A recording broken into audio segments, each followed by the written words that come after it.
ஒரு மகிழ்ச்சியான செய்தி. இதயம் நல்லெண்ணெயின் விலை லிட்டருக்கு ரூபாய் 105 குறைஞ்சிருக்கு. செப்டம்பர் 2023ல 1 லிட்டர் இதயம் நல்லெண்ணெயின் அதிகபட்ச விலை ரூபாய் 503. ஆனா இப்ப 1 லிட்டர் இதயம் நல்லெண்ணெயின் விலை ரூபாய் 398 மட்டும்தான் தமிழ்நாட்டுல. அப்ப இனிமே எல்லாரும் இதயம் நல்லெண்ணெய் வாங்கலாம் இல்ல? தினமலர் திரை திருவிழா குட் பேட் அக்லி கொண்டாட்டம் powered by cabin and line date syrup. வணக்கம். செய்தி சுருக்கம். நேரு வீட்டில் ஈடி அள்ளியது என்ன? வெள்ளை பெட்டியில் மொத்த ரகசியம் கிறுகிறுக்க வைத்த கிளைமாக்ஸ் வீடியோ. அமைச்சர் நேருவின் தம்பி ரவிச்சந்திரன் ஒரு தொழிலதிபர். கட்டுமான நிறுவனம், மின்னுற்பத்தி நிறுவனங்கள் நடத்தி வருகிறார். வங்கி பரிவர்த்தனை தொடர்பான விவகாரத்தில் ரவிச்சந்திரனை குறிவைத்து இன்று காலை அமலாக்கத்துறை அதிகாரிகள் அதிரடி ரெய்டை ஆரம்பித்தனர். சென்னையில் அடையாறு, தேனாம்பேட்டை, ஆழ்வார்பேட்டை, சிஐடி காலனி, பெசன் நகர், எம்ஆர்சி நகர் மற்றும் கோவை, திருச்சி உட்பட 10க்கும் மேற்பட்ட இடங்களில் சோதனை நடைபெற்றது. நேருவின் மகனும் எம்பியுமான அருண் வீடு, மகள் வீடு, நேருவின் இன்னொரு தம்பி ராமஜெயம் வீடு என சோதனை விரிந்தது. இன்னொரு பக்கம் திருச்சி தில்லை நகரில் உள்ள அமைச்சர் நேருவின் வீட்டிலும் அமலாக்கத்துறை அதிகாரிகள் தீவிரமாக சல்லடை போட்டனர். காலை 7 மணி முதல் அமைச்சர் வீட்டில் சோதனை நடந்தது. மாலை 6 மணி வரை சோதனை நீடித்தது. 11 மணி நேரம் நடந்த இந்த ரெய்டில் பல முக்கிய ஆவணங்களை அதிகாரிகள் கைப்பற்றினர். பின்னர் நேரு குடும்பத்தினர் கணக்கு வைத்திருக்கும் 2 முக்கிய வங்கிகளைச் சேர்ந்த அதிகாரிகளை நேரு வீட்டிற்கு வரவழைத்தனர். கைப்பற்றிய ஆவணங்களை அதிகாரிகளிடம் காட்டி விசாரணை நடத்தினர். பின்னர் முக்கிய ஆவணங்களை ஒரு வெள்ளை நிற பெட்டியில் வைத்து காரில் எடுத்துச் சென்றனர்.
Any document is cheese. I cannot take.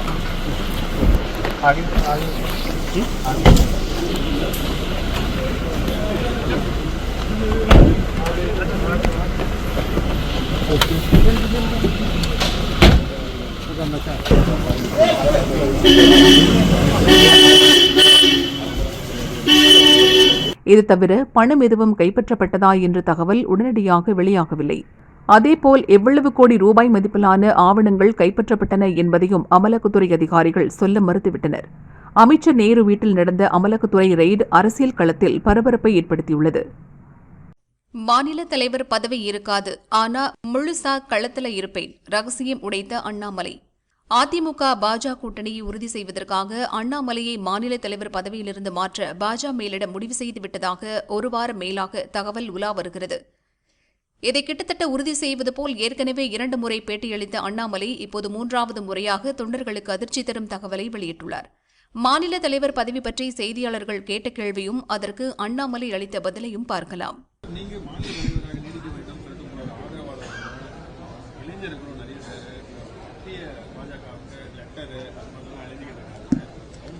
அண்ணே பேசுவாங்கண்ணே, அதுக்கான நேரம் காலம் இருக்கு. அதனால நம்முடைய தொண்டர்கள் எல்லாருமே ஒரு விஷயத்தை புரிஞ்சுக்கணும். நான் ஏற்கனவே இதை பத்தி நிறைய பேசியிருக்கேன், பேசுறேங்க. நான் இன்னைக்கு நான் திரும்ப அதை பேச விரும்பல. 2 முறை இதை பத்தி பேசியிருக்கேன். இன்னும் சில நாட்கள் யாரும் தோண்டல விட மாட்டாங்க. அவங்களோட களத்துல நான் போராடி கொண்டிருக்கின்றேன், போராடுவேன். அதுல எந்த மாற்று கருத்தும் இல்லை. நான் செப்பல் போடாம நின்று இருக்கேன். 4 மாசம் ஆச்சு என் செப்பலை கழட்டி. காரணம் என்ன? திராவிட முன்னேற்ற கழகத்தினுடைய ஆட்சி தூக்கி எறியப்பட வேண்டும் என்பதற்காக என் செப்பலை தூக்கி எறிஞ்சு 4 மாசம் ஆகுது. ஆனால் களத்திலிருந்து போராட போகின்ற என்னுடைய நேரம் முழுவதுமே களத்தில் இருக்க போகுது. அதிகமா டிராவல் இருக்க போகுது. மக்களோடு மக்களாக இன்னும் அதிக பணிகள், இந்த மாநில தலைவர் அப்படிங்கிற நிறைய பணிகள் இன்னைக்கு எனக்கு இருக்காது. அதை பத்தி சந்தோஷம் தான். அமைப்பு ரீதியான பணிகள்லாம் வேற அவங்க செய்யட்டும். அதனால தான் நான் சொன்னேன், மாநில தலைவர் போட்டியில் நான் இல்லை என்கின்ற அர்த்தத்தில் சொன்னேன். காரணம், களத்திலே இருக்க வேண்டும் என்று நினைக்கின்றேன், களத்தில் இருப்பேன். அதனால தொண்டர்கள் யாராக இருந்தாலும் அவர்களோடு சேர்ந்து இந்த போராட்டம் இருக்கும். நான் ஏற்கனவே சொல்லியிருக்கேன், தலைவர் பதவி இருக்கிறனால ஒருவர் அடையாளப்படுத்தப்பட வேண்டும் என்கின்ற அவசியம் யாருக்குமே இங்கே இல்லை. பதவிகள் வரும், பதவிகள் போகும். ஆனால் எல்லோருமே இன்னும் சுறுசுறுப்பாக, வேகமாக, வீரியமாக களத்தில் போராட வேண்டும் என்று பாரதிய ஜனதா கட்சியினுடைய தொண்டர்கள் எல்லோரையும் இந்த நேரத்தில் அன்போடு கேட்டுக்கொள்கின்றனர். கூண்டோடு வெளியேறிய அதிமுக, செங்கோட்டையன் மட்டும் உள்ளே.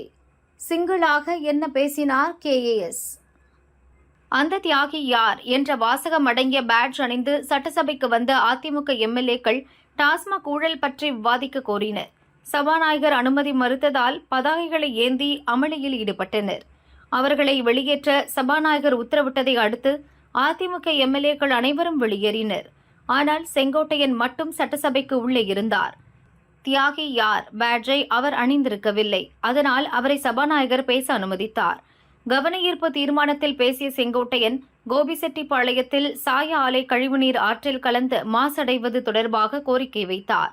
ஈரோடு மாவட்டம் கோபிச்செட்டிப்பாளையம் வட்டம் ஆடை தயாரிக்கும் தொழிற்சாலை விரிவாக்கம் குறித்து தங்களுடைய கவனத்தை இந்த சாய தொழிற்சாலை இங்கே வருகின்ற போது ஏறத்தாழ 1,68,000 மீட்டர் 15,68,000 மீட்டர் தண்ணீரை பயன்படுத்துவதற்கு தயாராக இருக்கிறது.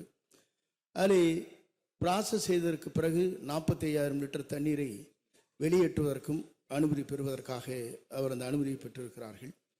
ஆகவே அப்படி வருகின்ற போது ஏறத்தாழ 49 நீரேற்று நிலையங்கள் இந்த ஆற்றிலே இருக்கிறது. 40 லட்சம் மக்கள் அதை பயன்படுத்தி கொண்டிருக்கிறார்கள்.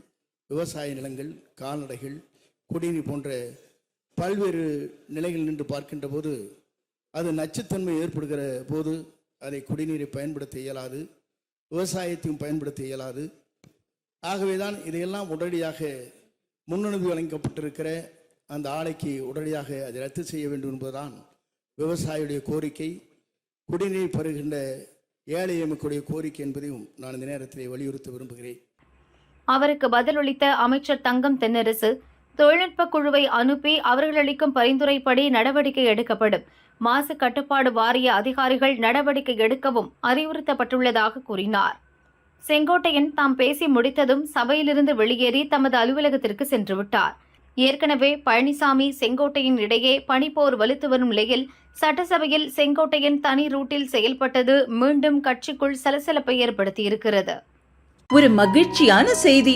இதயம் நல்லெண்ணெயின் விலை லிட்டருக்கு ரூபாய் 105 குறைஞ்சிருக்கு.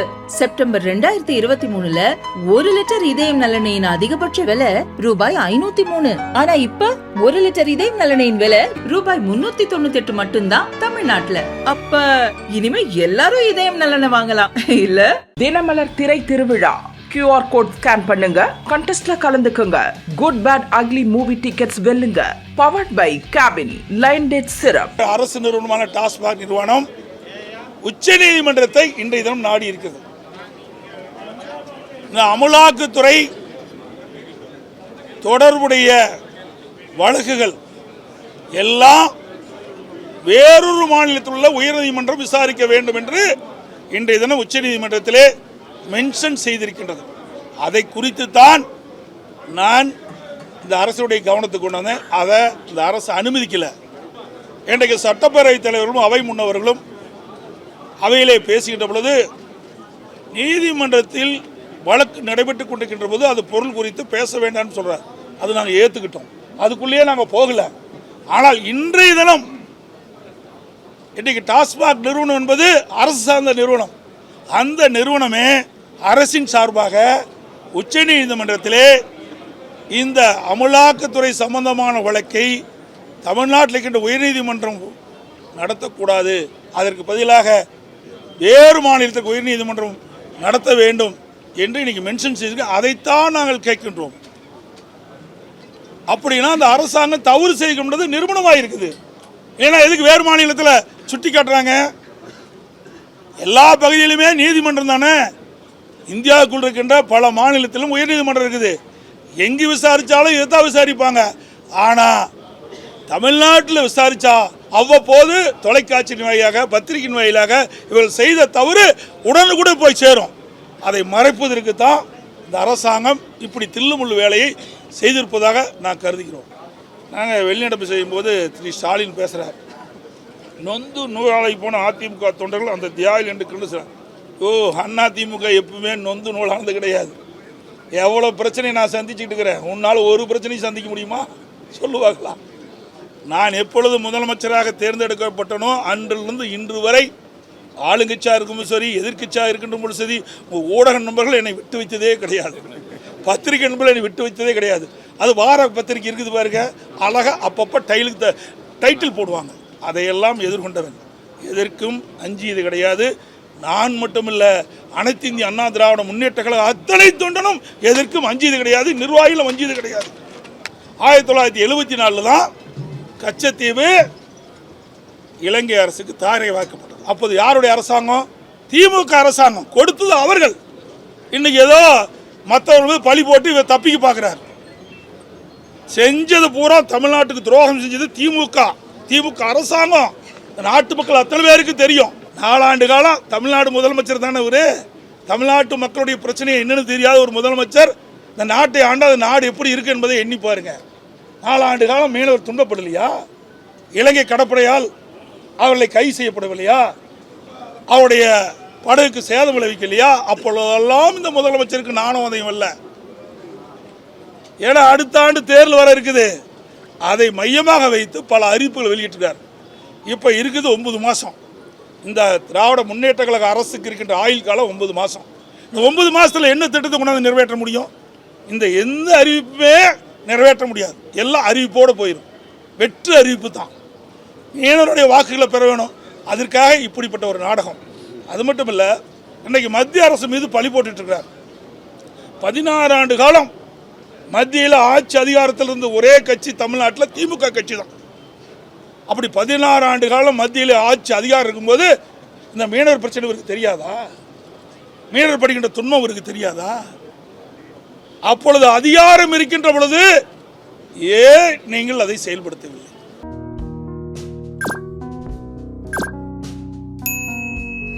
மீண்டும் மீண்டும் கனமழை அலர்ட். திடீரென வந்த காற்றழுத்த தாழ்வு. தமிழகத்தில் சில நாட்களாகவே பரவலாக மழை பெய்து வருகிறது.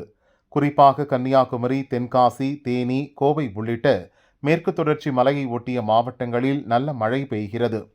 இதற்கிடையே 48 மணி நேரத்தில் வங்கக்கடலில் ஒரு காற்றழுத்த தாழ்வு உருவாகும் என்று சென்னை வானிலை மையம் நேற்று கூறியிருந்தது. இப்போது எதிர்பார்த்ததை விட முன்னதாகவே காற்றழுத்த தாழ்வு பகுதி உருவாகிவிட்டது. இது பற்றி வானிலை மையம் வெளியிட்ட அறிக்கை, தென்கிழக்கு வங்கக்கடல் மற்றும் அதனை ஒட்டிய பகுதிகளில் வளிமண்டல மேலடுக்கு சுழற்சி நிலவுகிறது. இதன் காரணமாக இன்று காலை 8:30 மணி அளவில் தெற்கு வங்கக்கடலின் மையப்பகுதியில் ஒரு காற்றழுத்த தாழ்வு பகுதி உருவாகி உள்ளது. இது வடமேற்கு திசையில் நகர்ந்து நாளை தென்மேற்கு வங்கக்கடல் பகுதியிலும் அதற்கடுத்த 48 மணி நேரத்தில் வடக்கு திசையில் நகர்ந்து மத்திய மேற்கு வங்கக்கடல் பகுதியிலும் நிலவக்கூடும்.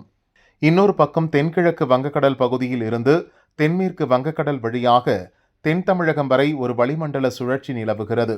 இதன் காரணமாக இன்று ராமநாதபுரம், புதுக்கோட்டை மாவட்டங்களில் கனமழை பெய்ய வாய்ப்புள்ளது. நாளை புதுக்கோட்டை, தஞ்சாவூர், திருவாரூர், நாகப்பட்டினம், மயிலாடுதுறை, காரைக்கால் பகுதிகளில் கனமழை கொட்டி தீர்க்கும். அதேபோல் தென் மற்றும் வட தமிழகத்தின் ஒரு சில இடங்களிலும் புதுச்சேரி பகுதியிலும் இடி, மின்னல், பலத்த காற்றுடன் இன்றும் நாளையும் மிதமான மழை பெய்ய வாய்ப்புள்ளது. 9ஆம் தேதி முதல் 13ஆம் தேதி வரை தமிழகம் மற்றும் புதுச்சேரியில் பரவலாக மிதமான மழை பெய்யக்கூடும். சென்னையை பொறுத்தவரை 48 மணி நேரத்துக்கு வானம் மேகமூட்டத்துடன் காணப்படும். லேசான மழை பெய்ய வாய்ப்புள்ளது.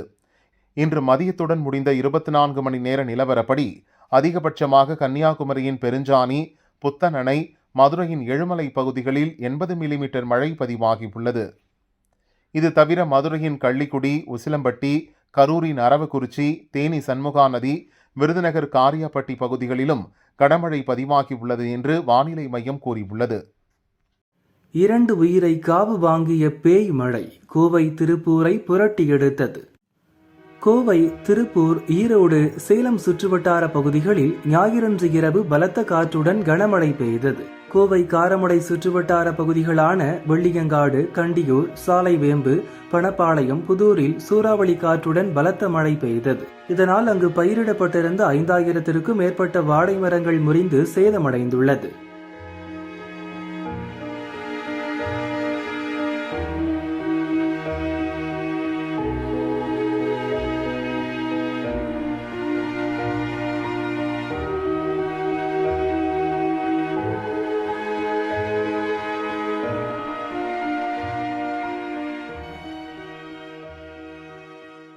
இப்போ பார்த்தீங்களா நேற்று நல்ல காற்று மழை வந்ததுனால ஒரு 4000 வாழை அழிஞ்சிருச்சுங்க.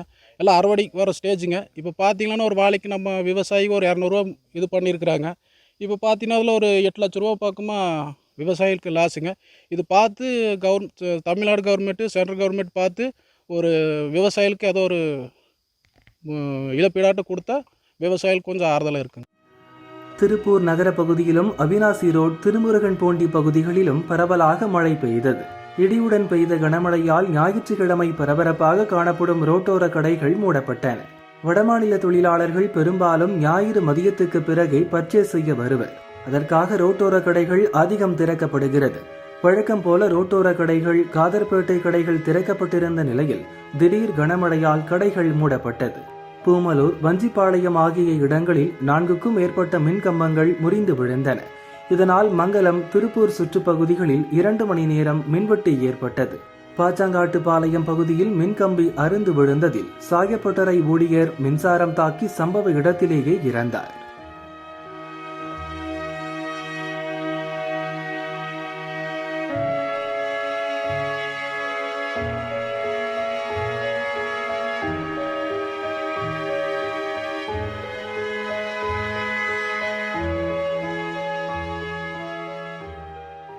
இதேபோல திருப்பூர் திருமுருகன் பூண்டி அருகே அம்மாபாளையத்தில் பாறைக்குடியில் பணியாற்றும் தொழிலாளர் ராஜ் என்பவர் மழை பாதிப்பால் இறந்தார். திருவண்ணாமலை அரட்டாப்பட்டு பகுதியைச் சேர்ந்த இவர் அம்மாபாளையத்தில் தங்கி பணியாற்றி வந்தார். தற்காலிகமாக அமைக்கப்பட்ட தகர ஷெட்டில் 5 இளைஞர்களுடன் தங்கி இருந்தார். பலத்த மழையின் போது வீசிய காற்றில் அருகில் இருந்த வீட்டின் கூரை பறந்து வந்து தகர ஷெட் மீது விழுந்தது. அப்போது ஹாலோ பிளாக் கல் சரிந்து ராஜ் தலையில் விழுந்ததில் ஸ்பாட்டிலேயே இறந்தார். கோடை மழையால் திருப்பூரில் ஒரே நாளில் 2 பேர் இறந்த சம்பவம் அதிர்ச்சியை ஏற்படுத்தியது. ஈரோடு கோபிச்செட்டிப்பாளையம் அடுத்துள்ள நம்பியூரிலும் சூறாவளி காற்றினால் 15க்கும் மேற்பட்ட வீடுகள் சேதமடைந்தன. நம்பியூர், கொன்னமடை, மணிகம்பாளையம் பகுதியில் மரங்கள், மின்கம்பிகள் மீது விழுந்து மின்சாரம் துண்டிக்கப்பட்டது.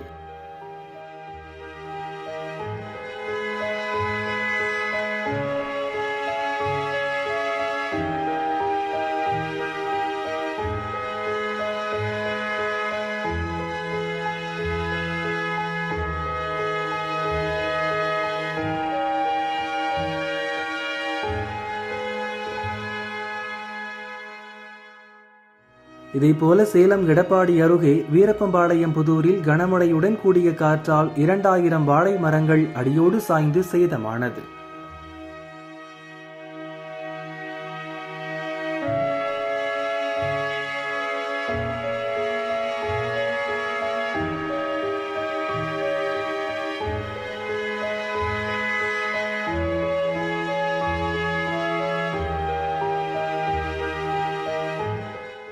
செக்யூரிட்டியை சாய்த்த ஆசாமிகள், தனியார் பள்ளி வாசலில் பயங்கரம்.